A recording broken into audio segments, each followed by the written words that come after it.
Hey everyone, Angelo here, Hollywood filmmaker, greatest screenwriter in the history of the world, recovering hobo. And I wanted to talk about something that I've been dealing with lately: a bad therapist, or at the very least, a mismatched therapist with me, and a bad coach.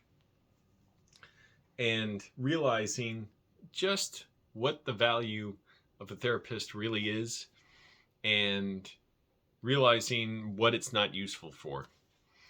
Therapy, that is. I went to a writing coach somewhat recently, talked to him, and also I just realized I see the value in speaking up about this stuff. I'm so, like, I realize how detrimental it is to be quiet about the lessons you learn, and also to not be an example in speaking up about things you go through that people don't know about. So I have finally had sort of a Hollywood experience in that I talked to this writing coach. We scheduled a meeting. He was giving me weird vibes already, and I don't mean a bad guy or anything. I just mean like he's like pawing at me, like making me uncomfortable. Like he wants me first of all to be a client, to pay, and then he was like acting out his insecurities on me. And by that I mean if I wasn't fitting the mold he needed for a client, he was like being real sales pitchy with me and trying to get me on board with him. And I was like, who are you talking to? You're talking to some other guy, because I'm Angelo. I'm not that other guy. So here's the short of it. He asked, when he was talking about the pricing for his coaching, I'm like, dude, just tell me. Like, what the hell? I'm 38, or maybe I was 37 at the time. Like, I've seen a lot. I've been through a lot. Like, you're not going to phase me. Okay, it's a very expensive program. But he asked me, for one thing, he asked me, how much money do you want to make as a writer? I couldn't believe that question. I was like, oh, he's trying to finesse me into like giving me these big, puppy dog like looks. Oh, I'm so hungry for it. I said, like, I said something like, I don't know what that means. Like, I went from, this amount of money saved to this amount. It's made no difference in my life. I have the same standard of living. I ride a bike. I don't drive a car. I eat the same foods every day. My only regular bills are my rent and my cell phone. And I said, and I've been homeless with $70 in my bank account, and I was fine then too. And he was like, didn't know what to do with it. He's looking at me like this, like, oh boy, Angelo's not saying he wants to make a ton of money. Like, yeah, you want someone, really eager for money. I'm like, I'm not that excited by it, because the things that make a difference in my quality of life, now that I have money, thank goodness. Yeah, when you don't have money, it makes things very hard. But the things that make a difference in my quality of life are my daily habits that I do: waking up early, working out, dieting relatively hard. I kind of cheat a little bit. You can see a little bit of like water retention and stuff in my face. Granted, I am trying to build some muscle, and it's been kind of hard today. Whatever. And he said, how soon do you want to start your writing career? I couldn't believe that question. It's like assuming, hey, we agree, right? You want to start it as soon as possible. I've been training at it for years, so I almost wanted to say, like, hey, don't take out your insecurities on me. I'm not here to satisfy them or indulge them. But I just said, it takes as long as it takes. There is no timeline. He didn't know what to say to that. And it was funny because I told him other things about how I went through sexual harassment at my job. He asked me to talk about that, and he's like, yeah, I'm sorry you went through that, but I don't think you should write about that, though. He said something like, definitely don't write. He didn't say it quite that, to be fair, he didn't say it quite that, like, strictly, but here's the thing he was getting at. It's like this insecurity in him that he wanted me to abide, because it's like he was worried I wanted to write about that. And he said something like, yeah, it's best not to write about stuff that's like recently like traumatized you. Something like that. He was like, and I've heard this before. I know it. It's my own belief. I'm like, who the fuck are you talking to? You must be talking to some other guy, because that's not me. That's not Angelo, because I don't plan on writing about this, at least right now that I'm in it. Like writing a movie about something like this. But he's like, yeah, it's best not to write about trauma you're too close to. You shouldn't write about that. Something like that. I'm slightly exaggerating it. I'm like, oh, that's his fear that's welling up, and he needs me to come and reassure him, like, Angelo, give me your hand. Like, you're going to reassure me, right? You're going to tap down my fear. Like, what the hell? Like, and this guy claims like he's going to mentor me and stuff. Like, you need a mentor. You need to get rid of your fears. And this is what having a daily um, habit of doing things that help yourself shows you is, oh, you start peeling back other people's insecurities and their discomfort. And I'm sure he'd have a million things to say if I told him this, and he'd be like, oh, no, you misunderstand all that. You're the one who's insecure, Angela, whatever. Yeah, that's the problem with talking. You can talk your way out of anything. And then we got to talking too, and he asked what my favorite movies were and TV shows, and I said I don't watch TV. And he's like, why not? And I told him why. Basically, I said, I feel used when I watch TV. I'm not inherently against it. There's nothing wrong with it. It just, for me, I don't like having to watch story after story, and then like it feels like I'm just being used as like an advertisement for whatever network or streaming service it's on, and I don't really want to do that. I have nothing to say people like it. There's a lot of great writing happening. And he got really insecure about that because he said, yeah, if an executive asks you to watch something, though, like it's going to be something like they want it to influence the style that you're working on. Would you be open to watching a TV show? Would you be open to it? That is such a manipulative question. That is just like, Angela, your answer is not okay. Can you just tell me what I need to hear to feel reassured about my own fears? And I'm like, fuck your fears. But I was like, well, it depends how much psychic pain it would cause me. Because I don't like watching TV shows. Even good TV shows, I don't like watching them. It doesn't mean I think people shouldn't. It doesn't mean I think anyone needs to know. To me, it's as personal as dating, what you like to watch. But he just could not process that. So he's like, would you be open to it? Would you be open to it? I'm like, I don't know. Eventually I relented. But I'm like, okay, I'm never going to work with this guy. Because he's already showing me so much fear and insecurity. I'm like, why do you need, there's plenty of other people doing that. But see, I have a different mindset. He's talking to me about an abundance mindset. I'm like, I have one. I have all the time I need to do what I want. If I need more time, I'll get up earlier. I'm like, why doesn't this guy do what I do? Like, he's got fears. So I'm like, okay, I'm not working with him. Then I dealt with this therapist too. So I was sexually harassed at my job last year. It was hell. I reported it. That was hell. And I've still been traumatized by it every day. I had one therapist and she just kind of disappeared. So then I got another therapist, and now because my health insurance is tied to my job, health insurance expires this month, so we could only get a few sessions. And then I was dealing with her insecurities. It was amazing. It was like she was taken aback that, yeah, I said I get up early, I work out like this and all that, measure my food, diet. I'm not like measuring it as much now in that I realized, okay, I need to sort of gradually increment up, sort of reverse diet. And I do like basically keep track of everything. But anyways, whatever. I weigh myself daily too. But now I've gotten a little bit more flexible about like not strictly following numbers every day because it was kind of making me neurotic too. But I learned enough about it for like doing it a few months where I had a journal of like everything I ate, every meal, the proteins, whatever, carbohydrates, fats, whatever. Anyways. And she would hit me with her insecurities.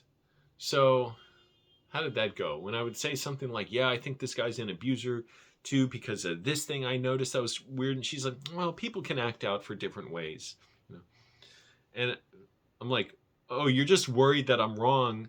But it's like, if I think they're wrong about something, that doesn't make me nervous or uncomfortable necessarily. I mean, if it's something really important, maybe, but it's like, she was getting worried like, well, he could have done this because of that or something. She wasn't excusing him. It didn't seem like she quite believed me, though, about the sexual harassment.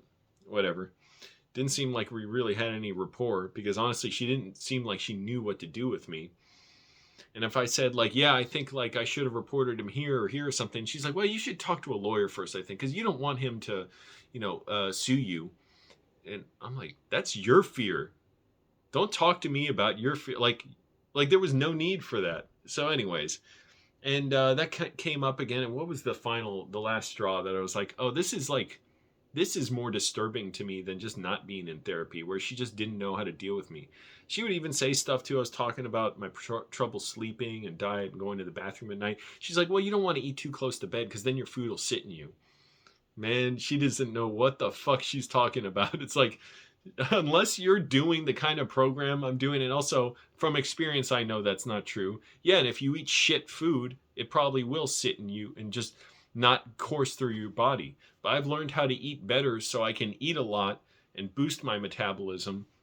But anyway, she's just saying that like that's your fear. And what do you know? I'm not trying to get coaching advice from you, but see, as soon as you open yourself up to people, like they think that's how they're going to validate themselves is by whatever you put out about yourself. So I'm like, okay, I should only put out things that like, you know, I know the person I'm talking to does whatever thing that I want to be like.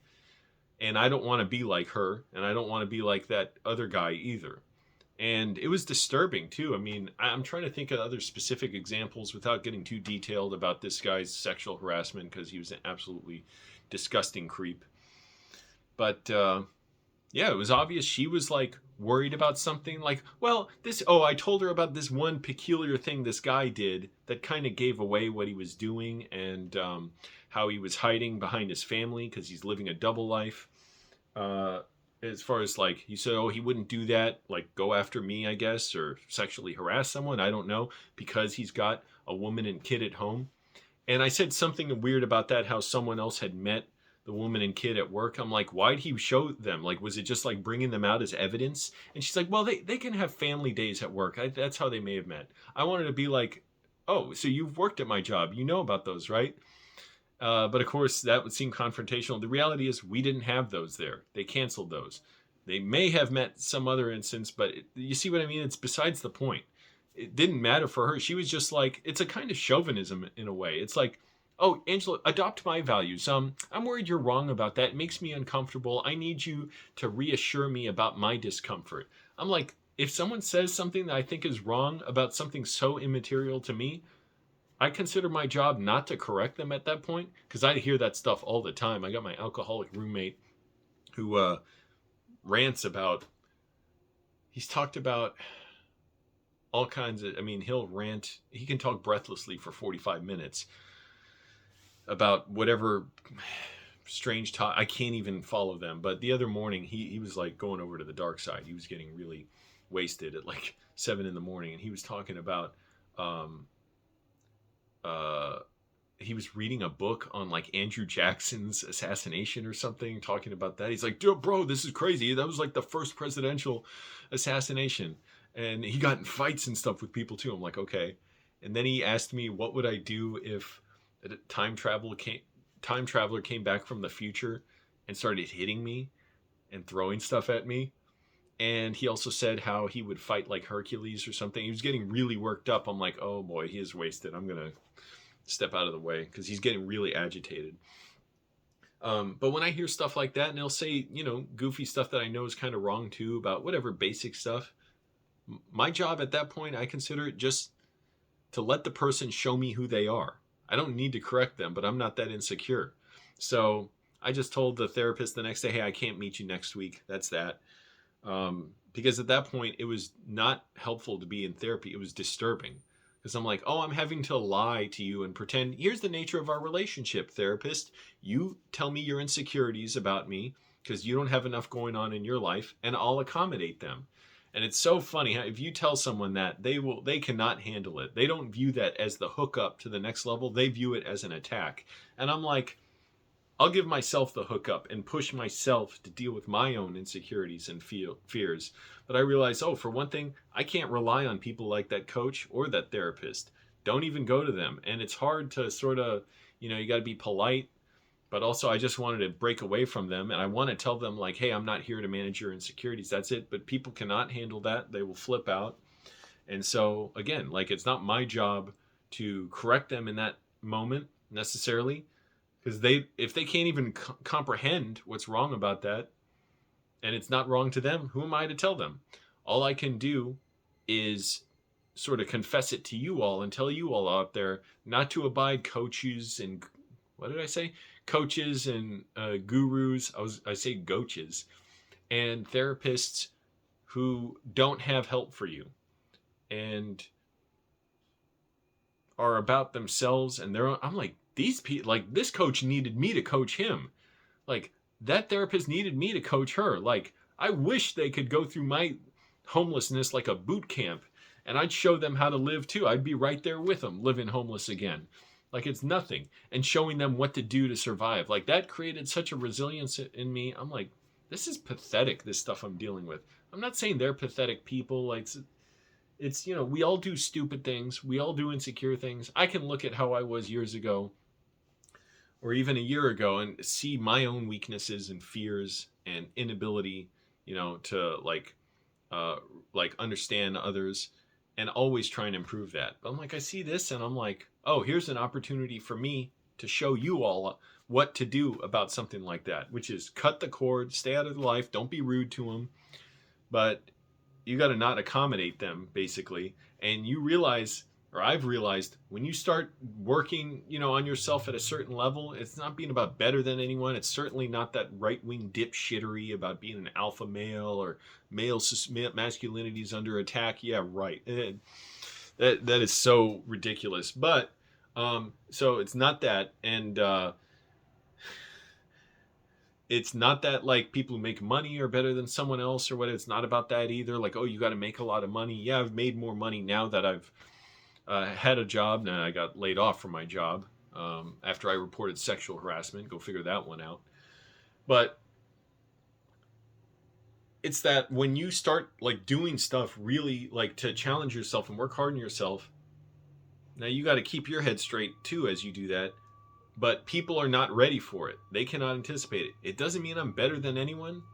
And I'm not saying I'm better than anyone in some way. I'm just at where I'm at, and other people are at where they're at. We're in different places where we're not compatible. Fundamentally. And they don't know what it's like to have certain insights. I don't know what some of their insights are either. That's why I'm saying it doesn't mean I'm better necessarily. They may be great at other things that I'm not as good at, So don't rely on gurus and coaches and stuff. And I'm not, again, doing it in that dumbass right-wing dipshittery way. Oh, the society's out to get you and stuff.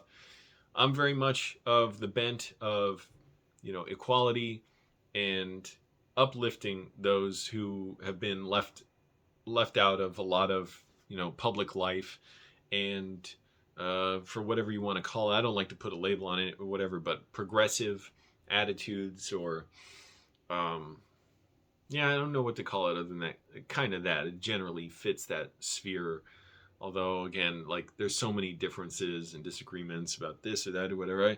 I just mean, as far as you benefiting yourself, and I guess I could say that could be helped a lot more by things like not tying your healthcare to your job, having universal healthcare, some kind of a much more improved food infrastructure in our country, because food is like medicine, and housing protections, workplace protections, gender equity, gender parity, trans rights, all that stuff. So it's like there's a lot of stuff that eats away at people because we're so inequitable, and so much of America in particular has been built on the rich dominating the poor, on white supremacy, all that. So anyways, I'm just kind of ranting off there in the distance, but just want to be clear where I stand on some of the stuff, because I notice a lot of the self-improvement, self-help stuff, it just becomes a pipeline or code for right-wing dipshittery, and I am not about that. I'm not cool with that. I'm about challenging yourself and broadening your view of others and recognizing that others' experiences are valid. And so these people I'm talking about, they have their experiences that are valid too. That's why I don't view it as an attack. It's not really an attack. It's like a hookup to them if they ever chose. I'm sure they're not going to see this, but to you all too, to see like what happens when you work on yourself a lot. Again, it doesn't mean I'm better than anyone. It just means in the position I occupy right now, I don't view it as a race like ahead or behind anyone. It just, we're all in this large, whatever you want to call it, a board, a sphere. And I happen to have been in this one place that it's just kind of repulsive to certain things. And it sounds a little bit too like, guru like myself. I don't like it. I don't have quite the words to put it. Because it doesn't inherently mean, oh, good people are drawn to me, bad people are pushed away. No, it just means some things I don't vibe with. It doesn't work for me. And now it makes me more uncomfortable where I see people's insecurities. But you'll see them at any stage in your life too. And I'm sure these people have the same problems with others, how they treat them. So I just don't like the dishonesty of us pretending like, oh, Angelo, you're here to accommodate my fears and insecurities, right? Because I most certainly am not. And I'd rather people just know that. And I think it's on me. It's sort of become my responsibility to speak about that in some way, to let you all know you have options when you're in situations like that. It's like if you do stuff for yourself, in a lot of ways, it'll help you better than other people. Now, absolutely, therapy and coaches are great. I'm in a writing class now where I believe I have good coaches. I've had good therapists before, and I don't know if I'll have one again. I mean, right now the insurance situation messed me up, and I'm trying to get a free therapist, but it takes time. There's like a waiting list and stuff. And that's what I had. And then my therapist just disappeared. Like, I don't know what happened. She just went out of contact. I know she was having some problems with her schedule and other responsibilities. So who knows? But it absolutely can be useful. So I'm not saying be all one way or another. You got to see things for the nuances out there. But before all that, you got to know yourself and let people show you who they are. And you'll get a lot more insight that way, I think, just generally speaking. And that also means broadening yourself to other people's experiences too. So it's not like I can hate on anyone necessarily, hate on these people. It's like everyone has their own reasons for what they do. But I view it as my responsibility now to speak about this and say to you all, don't tolerate a bad coach or a bad therapist or, a bad mentor. It's like find a better way to go about what you're doing, be and how to be yourself and be well about yourself and do things that develop yourself. And for me, the things that I learned while I was homeless were instrumental in that, in my discipline, in getting up early, in eating right, and then just not procrastinating, getting my work done throughout the day, and letting whatever new thing I have to adjust to in my routine, which there was a lot of when I was homeless, like just embrace it. Don't even run from it. You got to do this to survive that, or this to clean up that, this uncomfortable thing, this disgusting thing. Do it. And it made me so much more resilient. And I almost like am disgusted in a way. I can't really truly say that because no one's fault if they haven't lived through that. But like with people who find trouble doing that for themselves. But see, again, they have valid experiences. So who would I be to come in and say like, oh, you shouldn't, be this troubled by doing hard work? In a way, it's like people are where they are. I was like that too in many ways. You could say I'm still like that in many ways. So it's not inherently a judgment. It's just as far as me putting the responsibility back on myself rather than back on this coach and therapist to be right in their conduct. It's like I'll put it on myself and say, well, first of all, I'm not going to deal with them professionally, but I'm going to speak the lesson, like I'll make the lesson real for myself and speak it to you all out there. I've repeated myself enough.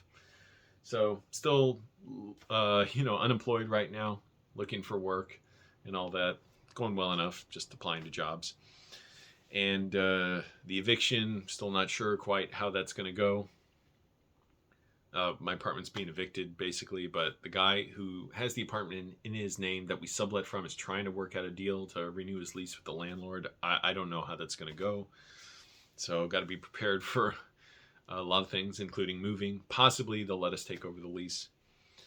And I got to get back to writing. I have class assignments. I'm still in class. I don't know necessarily will I take another class if I'm unemployed. I'm trying to get a job soon. I'm applying like constantly. But there's a lot of job seekers out there and not necessarily a ton of positions for each role that I'd be suited for. But I'm finding stuff, so it's a matter of, just doing it. And it's like how I found the last job I had when I was homeless. There were so many like forces coming at me in like 3 dimensions that would have stopped me from getting the job and getting housed. And it's like, this like almost like this door that instead of having 2 sliding parts had like 5 sliding parts that I had to like guide a spaceship straight through at the last second when it looks like I'm going to be crushed and get the job. So I'm like, that's how I'll get one. That's how I'll get another one. And even talking to friends, I realized their insecurities about like, I don't know if you'll get a job this way, or you might be homeless. That might be dangerous. I'm like, So that's not me. The person who's scared of that is not me. So I don't want it like it. But like I said, like what can you do now? If I tried to make them understand me, now I'm the one showing insecurity because I'm trying to get them to accommodate my need to be validated, and it's like I don't need that from them. So I'm going to keep going about my business, doing what I'm doing. It's just like you got to be careful who you associate with in a way, just for your own well-being. It doesn't mean be careful like people are out to get you. It just means, know who you are and know who are the people who are going to reflect back at you the best parts of yourself rather than people you just don't share certain things in common with, is the best way I can say it. Doesn't mean anything dramatic, but you got to be careful in your life because, yeah, you can create huge tension and disagreements with people by that. And that's why just be careful who you, and it doesn't mean paranoia or anything. Be careful is probably a wrong way of stating it, but just be well in your interactions with others and, understand others, where they're coming from and where you're coming from, and let that guide you. I think that's a better way of putting it because it sounds less like, you know, defending yourself from an attack versus just finding a good way. And that always changes day to day. I'm still constantly reflecting on how what I'm doing is changing day to day and what I need to do well, and just how different life is now that I'm unemployed. But it feels like this super weird limbo situation, and I'm still traumatized by the sexual harassment I went through by that disgusting pig for 6 months and the aftermath of it. And it's still just gotta be well. That's the simplest way I can put it. I don't want to put it in terms of like a negative, like keep this out of your life, fend this off. It's just be well, doing things that make myself well. And I'm going to finish my video with that. So let me know what you think. Thanks for watching, everyone. Click like, subscribe, all that stuff. Bye.